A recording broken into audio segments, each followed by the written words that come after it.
a really simple way to improve our interactions with a large language model like ChatGPT is to use the question refinement pattern.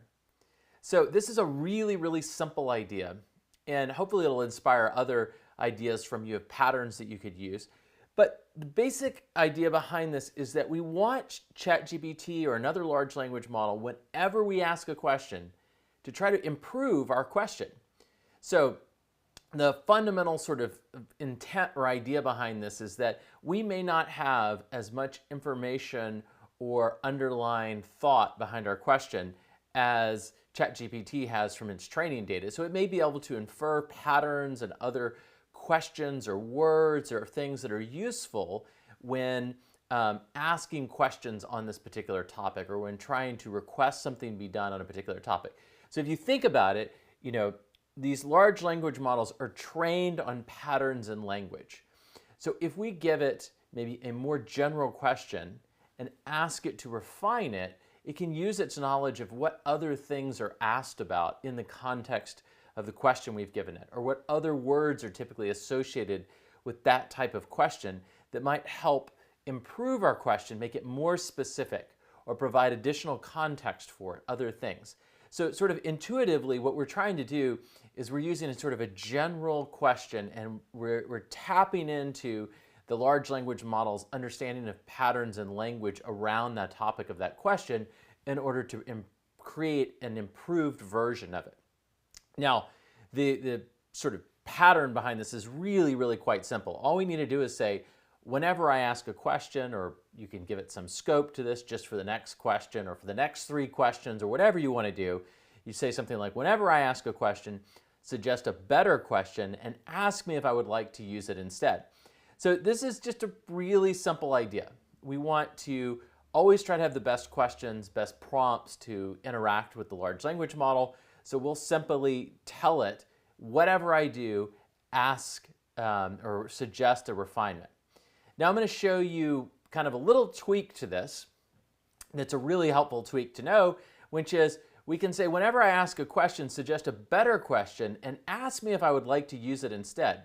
So this is kind of a nice little refinement that's sort of helpful from a user experience perspective, because what we're doing now is not only are we going to tell the large language model to create the question that's better, but rather than requiring us to go and cut and paste it or tell the large language model, use the question that you just generated, we just have it say, do you want to use this question instead? And if we say yes, it uses that question. If we say no, it should use our original question. So it's kind of a nice little tweak to this pattern that can make it even easier to use.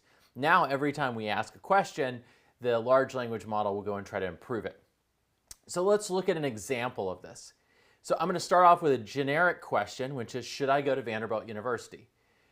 Now, if we look at this question, we can see it's really kind of ambiguous and vague. And if somebody was asking you this question, should I go to Vanderbilt University? Or as a faculty member, if somebody was asking me, should I go to Vanderbilt University? Well, not only is this a big decision for the person, but there's really not enough information at this point for me to make a decision. So a better question is going to help give me more information about the criteria that you're using to decide, do these types of, what are the pros and cons, how do you weigh them and decide if it's the right fit? And that's exactly what we see ChatGPT doing. ChatGPT says, sure, here's a suggested question. What factors should I consider when deciding whether or not to attend Vanderbilt University, and how do they align with my personal goals and priorities? And then it says, would you like to use this question instead?